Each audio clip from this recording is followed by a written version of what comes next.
안녕하세요. 서경대학교 안재현입니다. 방금 소개받은 대로 그린소 생산 및 활용 방안에 대한 주제를 가지고 발표를 하도록 하겠습니다.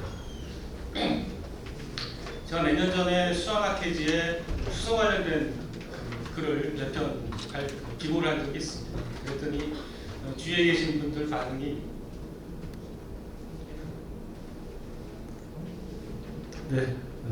반응이 그 원고를 제대로 읽어보시고서 말씀하신 것 같지는 않은데 수자원 하는 사람이 갑자기 수소냐 이런 반응이 대부분이었습니다. 그래서 저도 수소할 때 숫자가 무슨 숫자니까 수자원 전공자들도 좀 관심 가져도 되는 거 아니냐라고 그냥 웃어 넘겼는데 실제 이 수소에 대한 내용을 잘 모르면서 또 이런 발표를 하다 보니까 또 일부 좀 부담스러운 면도 있긴 합니다. 저하고 같이 대학원에서 수자원을 전공했던 대학 동기가 최근에 와서 수자에 관련된 사업을 하고 있습니다. 그러면서 수소에 관련된 여러 가지 얘기를 저한테 좀 했고요. 그러면서 그 얘기를 들으면서 이게 수소 생태계가 우리가 알고 있는 거하고 좀 많이 다르구나. 그리고 특히 그린 수소라고 하는 것들이 갖고 있는 어떤 의미라든지 역할 이런 것들이 조금 우리가 좀 제대로 접근하지 못하고 있고, 또 하나 우리 수자원 분야에서도 충분히 또 좀 관여해서 할 수 있는 부분도 좀 있는데 놓치고 있는 거 아니냐 이런 생각들이 좀 들어서 그런 내용들을 정리해가지고 오늘 내용을 발표하게 됐습니다. 그러다 보니 내용 자체에 이제 깊이는 깊지는 못합니다. 수소나 수전의 전문가는 아니다 보니까. 그런데 전체적인 어떤 상황에 대한 어떤 설명과 그 다음에 제가 생각하는 앞으로 좀 방향에 대한 의견 이렇게 좀 이해해 주시면 좋을 것 같습니다. 최근에 이제 언론에 나온 기사들인데요. 태양광 풍력 장악한 중국 이런 얘기 나오고요. 이제 수소까지 싹쓸이한다. 그래서 현재 중국이 전 세계 수소 생산량이 한 45%를 차지하고 있는 상황입니다.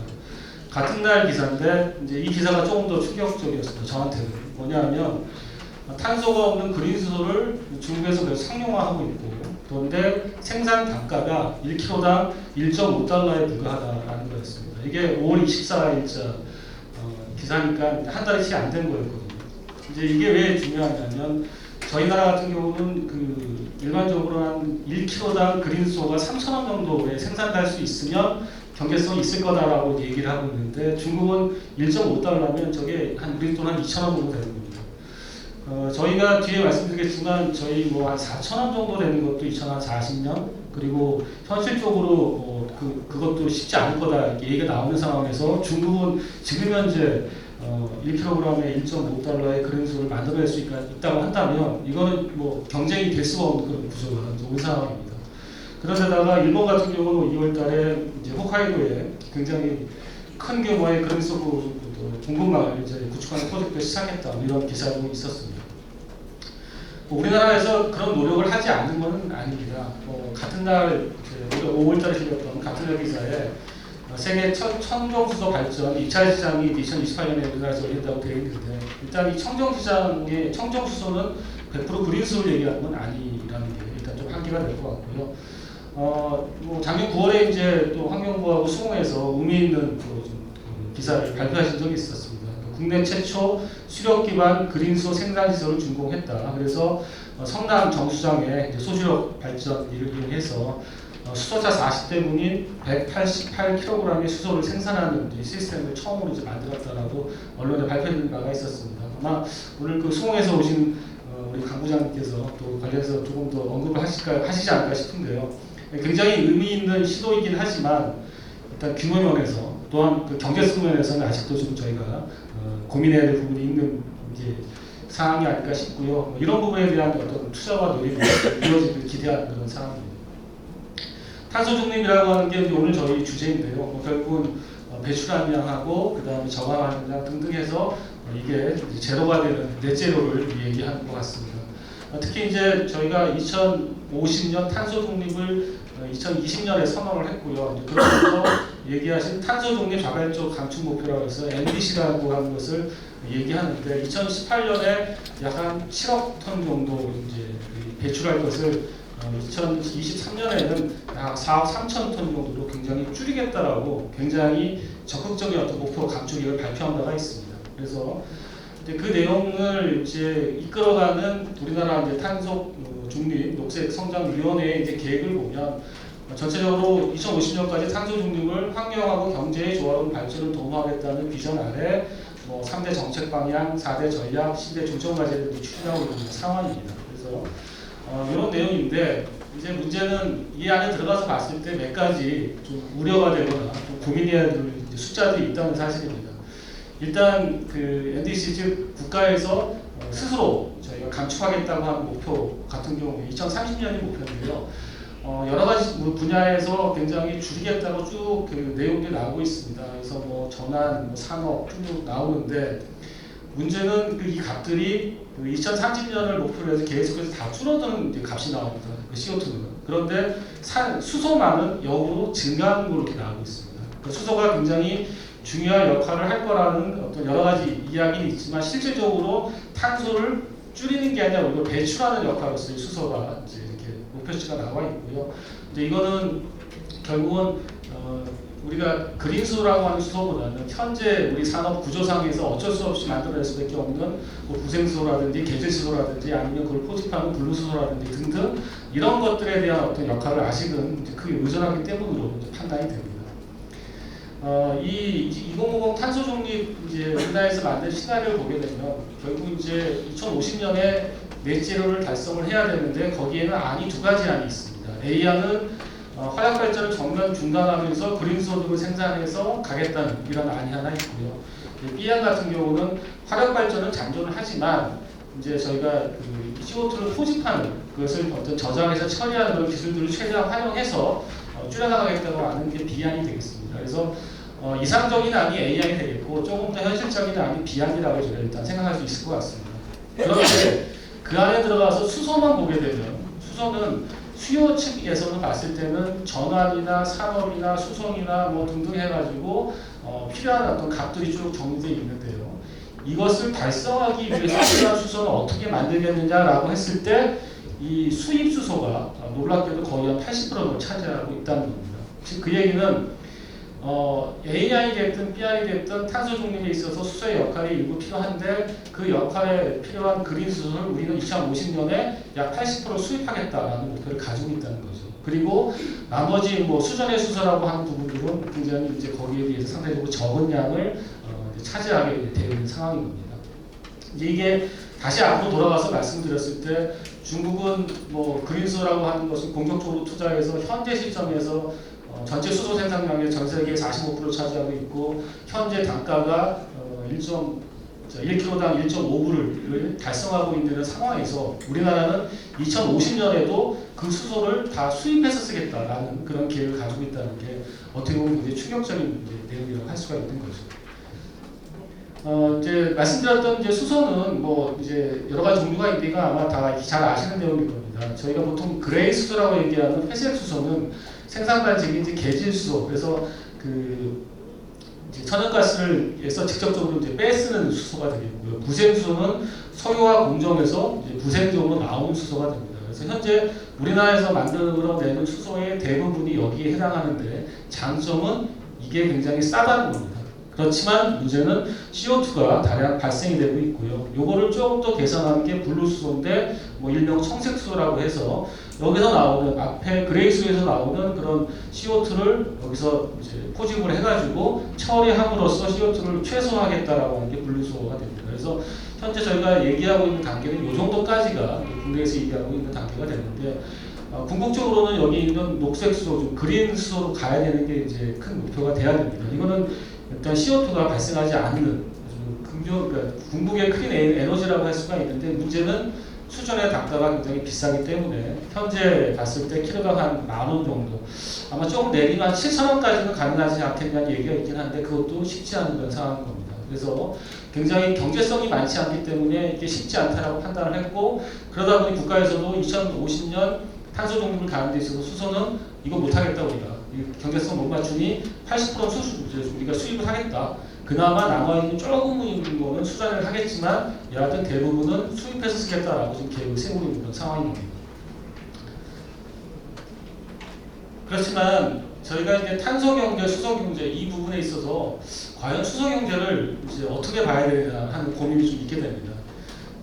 이제 여러 가지 어떤 나오는 방송이나 이런 데서 얘기하는 걸 좀 정리를 해보면 전기차하고 수소차를 비슷하게 보는 분들이 있는데 전기차하고 수소차는 근본적으로 다릅니다. 왜냐하면 전기차는 전기라고 하고 있는 기본에 있는 나와 있는 에너지를 그냥 그대로 차가 배터리를 이용해서 그냥 저장했다가 쓰는, 즉 배연가스를 배출하지 않는 그런 차량일 뿐이지 에너지원이 근본적으로 바뀌는 차는 아닙니다. 하지만 수소차는 수소라고 하는 기존의 화석 원료를 대체할 수 있는 에너지원 자체가 바뀌는 차이기 때문에 이거는 완전히 패러다임 자체가 완전히 바뀌는 그런 내용이 되는데, 따라서 저희가 산소경제라고 하는 측면에서 같이 접근할 때 수소경제는 굉장히 중요한 역할을 할 수밖에 없고 또 이 역할을 확대해 나가야 되는 게 이제 굉장히 필요한 상황인 겁니다. 그런데 말씀드렸다시피 이제 여러 가지 이제 어려움이 있는 거죠.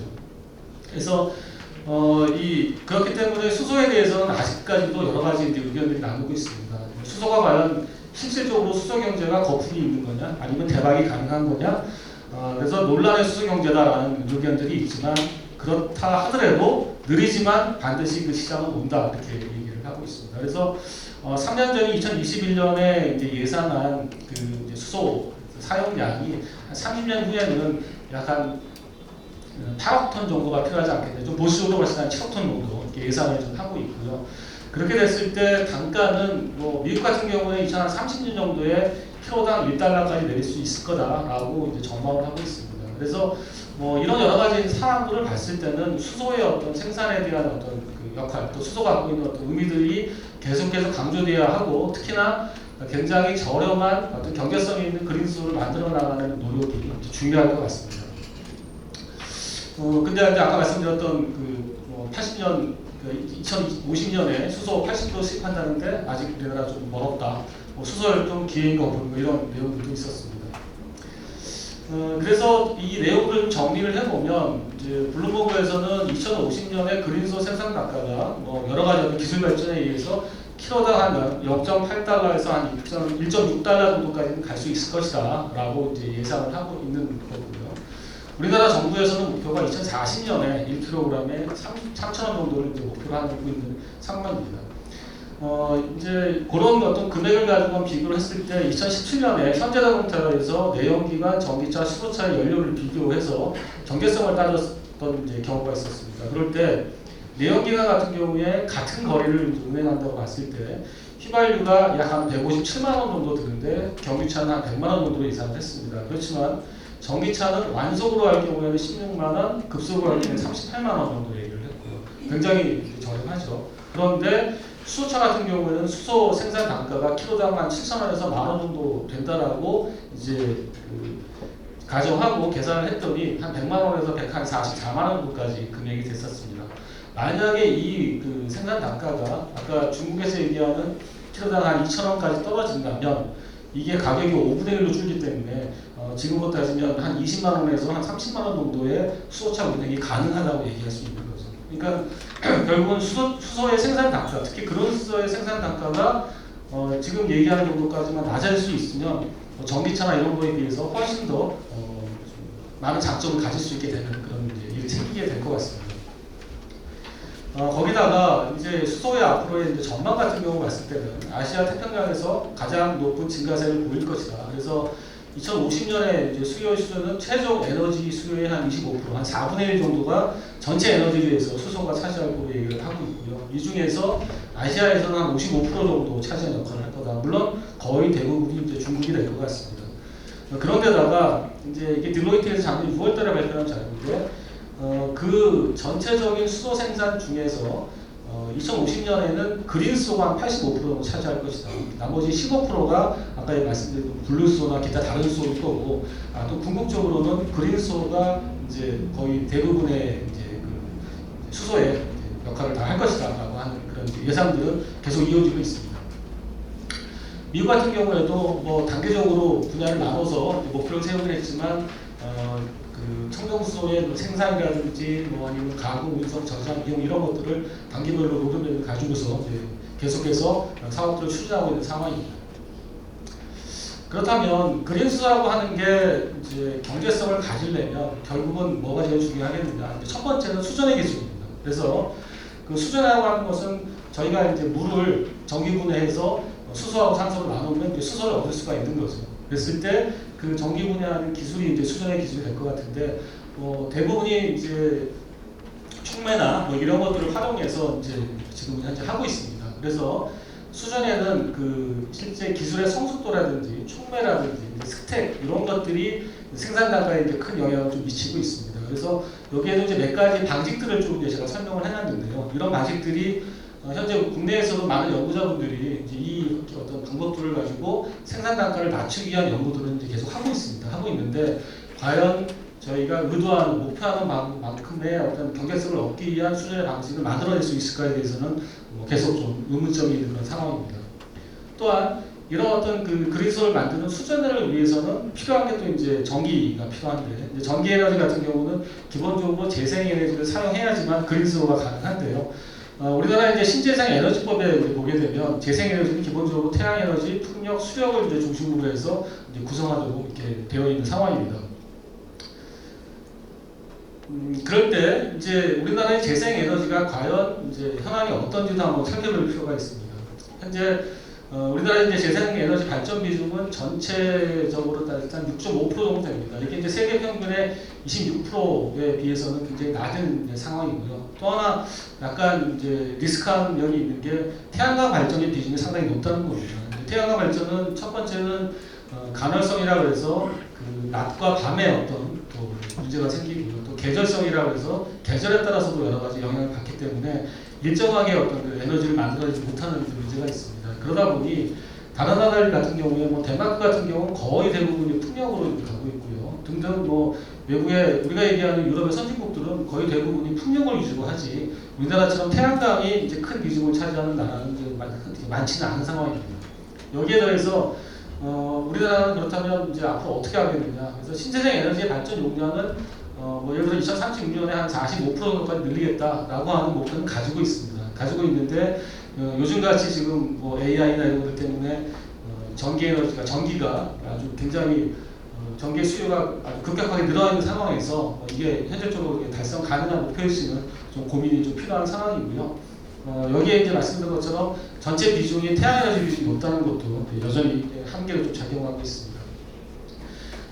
이 신재생 에너지, 특히 태양에너지 같은 경우가 갖고 있는 문제가 수요 공급에 불일치하는 문제입니다. 예를 들어서 수요가 많고 공급이 딸린다라고 하게 되면 이제 뭐 예를 들면 쉽게 얘기하면 정전이 이제 발생할 수 있는 가능성이 이제 생기게 되는 거죠. 이 왼쪽에 있는 그림이 작년 그 태풍 카눈이 왔을 때 당일의 발전량하고요, 그 다음 날의 발전량을 이렇게 좀 보여드리고 있는데 하루인데도 이 태양력 발전량이 한 5,300메가와트 정도의 발전량의 차이를 보여주고 있습니다. 이만큼 날씨가 좋으냐 아니냐에 따라서 큰 차이를 보여주고 있고요.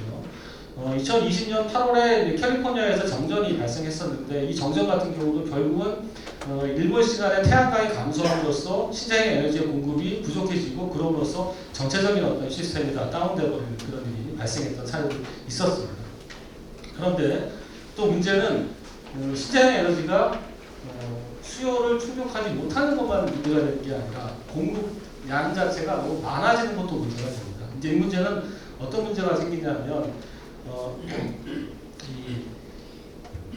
그러니까 계속해서 만들어내는 에너지가 너무 많아졌을 때 기존의 큰 어떤 그 화석 연료 기반으로 해서 움직이는 시스템 자체를 멈출 수는 없기 때문에 결국은 신재생 에너지 자체의 어떤 발전을 줄여야 될 수밖에 없고요. 그러다 보니 그 부분에 대한 출력 제한을 이제 시키게 되는 겁니다.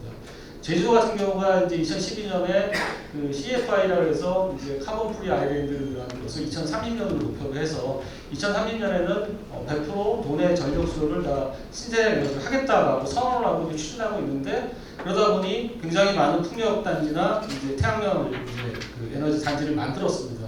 그랬는데 이제 말씀드렸던 그런 문제가 생기면서 출력 제어 횟수가 2018년에 불과 15회에 불과했던 횟수가 작년, 재작년, 그러니까 2022년에는 132회나 됐고요.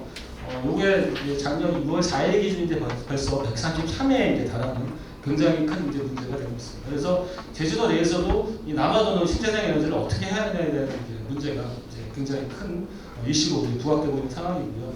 오른쪽에 나와 있는 이 보도 자료는 이제 전남에서 나온 전남 KBS에서 보도한 자료인데 이것도 올 5월달에 나왔던 기사입니다. 그래서 전남 같은 경우도 신안이라는 데서 굉장히 적극적으로 풍력에너지 단지를 만들고 있는데 역으로 여기서도 지금 이런 문제가 생기고 있고 그러다 보니 덴마크에서 이런 이제 에너지를 수소로 저장해서 쓴다라고 하는 이제 보도 자료를 만들 정도로 각각의 이제 신재생 에너지가 적극적으로 도입된 지자체에서 역으로 이런 문제가 생기고 있는 상황입니다. 이제 그래서 이제 그러다 보니 신재생 에너지를 이제 연계해가지고 우리가 활용하는 기술 중에 이제 P2G라고 해서 파워 투 가스라는 이제 얘기가 있습니다. 그래서 에너지 자체를 수소로 저장하거나 또는 아예 조금 더 나가서 메탄으로 저장을 하고 그 저장된 에너지를 이동시켜서 나중에 활용할 수 있는 대로 넘어가서 거기서 실제 쓸 수 있게 하자라고 하는 게 요거는 이제 중부 발전에서 나왔던 이제 내용인데요. 굉장히 적극적으로 이제 논의가 되고 있는 아니면 현재 추진되고 있는 그런 내용들이 이제 될 것 같습니다. 또 하나 수소 충전소 같은 경우도 여러 가지 현재 저희 나라에서 하이넷이나 이런 데서 적극적으로 수소 충전소를 만들고 있는데 약간은 이제 과거에 저쪽 강원도 쪽에서 폭발이 한번 있은 이후에 충전소 자체에 대한 이제 거부감이 있는 게 좀 사실이긴 합니다. 하지만 실제 이제 그 안에 들어가 보면 충전소 자체가 이렇게 위험한 지역은 아닌데 실제 그런 일이 있었던 거고 여하튼간에 수소 충전소는 우리나라에서 굉장히 기술이 뛰어나고요. 그 다음에 이거 자체가 이렇게 어려운 그런 상황이 아닌 그런 현실인 것은 제가 이 내용으로 파악할 수가 있습니다. 자, 그렇다면 이제 정리를 해보면 이렇게 될 것 같습니다. 결국 우리가 그린수소는 지금 필요하고 앞으로 큰 역할이 요구되는데 우리나라는 아직 그걸 좀 접근하지 못하고 있다. 그런데 이걸 잘하려면 수전의 기술도 필요하고 또 수전에 맞게 에너지를 공급할 수 있는 여러 가지 방안도 필요하다. 이렇게 얘기할 수 있을 것 같고요. 그런데 이제 저희가 이제 오늘 또 이 준비하는 포럼이 이제 한국수자학회에서 하는 미래물품이다 보니까 그렇다면 수전 분야에서 이걸 조금 더 연계해서 할 수 있는 게 뭐가 있겠냐고 제가 고민을 좀 했을 때 결국은 신재생 에너지 아까 말씀드렸던 태양광 풍력에 더해서 수력이라고 하는 걸 저희가 가지고 있지 않느냐. 그래서 이 부분을 좀 그린수하고 연계하는 방안에 대해서 고민할 필요가 있지 않겠냐 생각을 했습니다. 그래서 일단 수력 발전 자체가 친환경 청정 에너지고요. 또 화력 발전소 대비해서 빠른 발전량 조정이 이제 가능하다라는 얘기가 있습니다. 또한 이제 수력 에너지는 가결성이나 아까 말씀드린 계절성 이런 것도 거의 가능하고요. 하지만 이제 대규모로 그런 수력 에너지를 이제 만들기 위해서는 또 일부 환경 파괴 또 우려가 있기 때문에 예를 들어 소수력 발전을 한다면 아까 말씀드렸던 그런 문제를 조금 더 우리가 이겨내면서 또 환경 친화적이고 또 아주 입지 활용이 여러 가지 한계를 극복할 수 있는 그러면서 기술 자체가 아주 하이텍은 아닌 이런 기술이기 때문에 좀 접근할 수 있는 부분이 있지 않겠나 생각을 좀 했습니다. 아까 그 수자공사에 하시는 그 성남 정수장 예도 있었고 그 다음에 또 이것도 이제 밀양댐 아래 밀양시에서 하고 있는 이제 그린수소 인프라 같은 경우도 국비가 좀 투입돼서 총 사업비가 87억 원 정도 해서요 2026년에 준공하는 것을 목표로 이렇게 진행이 되는 사례도 좀 있습니다. 특히 이제 이런 소수력이나 그린수소 관련된 연구가 이제 이 분야에서 이제 이렇게 없는 것도 않지만 많지도 않습니다. 제가 그 논문을 이렇게 찾아볼 수 있는 해외 사이트 말고 국내 사이트를 다 검색을 해서 찾아봤는데 예를 들어서 시기적으로는 오래지는 않았습니다. 이게 2022년에 나온 논문인데 그린수소 생산을 위한 소수력 발전 기반 수준의 연계가 이런 또 연구도 좀 있었고요. 또 이건 2023년에 나온 얘기인데 소수력 발전 기반의 그린수소 생산을 위한 순회 장치 등등 또 관련된 그런 연구들도 이제 진행된 사례들이 있었습니다. 또 하나 이제 이건 저기 수자원 분야에서 또 진행한 연구였는데요. 충북 보천청 유역에서 유출 분석을 통한 초소수력 에너지에 대한 평가 이런 연구도 있었고 또 이건 외국에서 나온 논문을 국내에서 좀 인용한 건데요. 또 2020년에 맨홀에서 나온 소수력 발전 기술 개발 이런 연구들이 있었던 바가 있었습니다. 또한 그 관측 이거는 조금 시간이 됐는데 이란의 김영수 교수님이 관측 유량자를 이용한 소수력 잠재량 평가에 대한 사례 연구 등도 수행한 바가 있었고요. 또 그린수소 생산 확대를 위한 재생에너지, 특히 이제 조력이나 수력 운영 패턴 분석 이런 연구도 있었던 바가 있습니다. 제가 이런 몇 가지 안 되는 사례를 이제 직접 하나하나 언급한 이유는 저희가 수자원 분야에서 어떤 수소나 그린수소, 수소나 이런 쪽하고 연계해서 할 수 있는 일단 가장 대표적인 분야가 제 생각에는 이 기존에 있는 수력, 특히 소수력 등을 활용해가지고 연계할 수 있는 방안에 대한 고민일 것 같고 이런 부분은 저희 학회 회원들이 굉장히 강점을 가질 수 있지 않겠느냐 생각을 했습니다. 그래서 이런 부분에 대한 관심을 앞으로 좀 가졌으면 하는 바람에서 이런 몇 가지 안 되는 사례들을 좀 언급을 했습니다. 그래서 이제 그린스가 갖고 있는 장점들은 뭐 굉장히 많습니다. 그래서 일단은 에너지 자립 및 에너지 안보 강화, 뭐 친환경 에너지로의 탄소 중립 사회 실현의 기여, 또 에너지 운반체로의 역할. 이게 아까 저 제주도나 이런 뭐 전남 등의 사례에서 말씀드렸던 것처럼 남아도는 신재생 에너지를 수소로 저장하고 그 저장된 수소를 저희가 운송하거나 어떤 이렇게 이동시켜서 활용할 수 있는 이런 쪽의 어떤 측면에서 굉장히 역할을 할 수 있는 부분이 있을 것 같습니다. 특히나 전후방 이제 산업 효과가 큰 미래 성장 동력이 될 수 있는 분야라고 생각을 했습니다. 뭐 이제 얼마 전에 대통령께서 동해안에 영일만 유전이 있을 거다 이렇게 발표해서 또 나라가 좀 굉장히 흥분했었던 적이 있었는데 그 이전에 저희도 이제 1970년대에 제7강국이 있어서 그때도 굉장히 이제 나라가 이제 들썩거렸던 일이 있었습니다. 결국은 산유국이라고 하는 거에 대한 희망을 굉장히 가졌던 또 지금 또 가지고 있는 상황인데요. 저는 저희가 이런 그린소에 관심을 갖고 그린소를 만들어내서 우리가 2050년에 필요한 수소량의 80%를 수입하는 게 아니라 역으로 수소를 필요한 나라에 수출할 수 있는 나라가 돼야 되지 않나 생각을 합니다. 그래서 결국은 그린 수소 산유국으로 도약할 수 있는 길을 찾아보는 게 저희가 해야 될 또 굉장히 중요한 역할이 아닐까 생각을 해서 오늘 내용을 좀 준비하게 됐습니다. 정리하겠습니다. 그래서 탄소 중립을 위해서 그린수소가 좀 필요하다. 또 2050년 기준에서 그린수소 비중이 전 세계적으로 한 85% 정도 차지할 것으로 예상하고 있고 전망하고 있는데 그럼에도 불구하고 우리나라는 그 중에 한 80%, 우리나라에서 필요한 양의 80%를 수입할 계획을 가지고 있는 그런 상황이다. 따라서 신재생 에너지를 활용한 그린수소 생산체계 구축이 시급하지 않겠냐 생각을 했고요. 특히 태양광 풍력도 물론 있지만 또 거기에 더해서 저희 수자원 분야에 좀 접근할 수 있는 수력, 특히 소수력 그린수소에 대한 관심이나 연구 이런 것들도 좀 가져줬으면 좋겠다는 생각을 가지게 됐습니다. 그래서 결국 수소 경제를 선도할 수 있는 그린수소 산업으로 한번 가볼 수 있으면 얼마나 좋겠느냐라는 바람을 가지고 발표를 마치도록 하겠습니다. 감사합니다.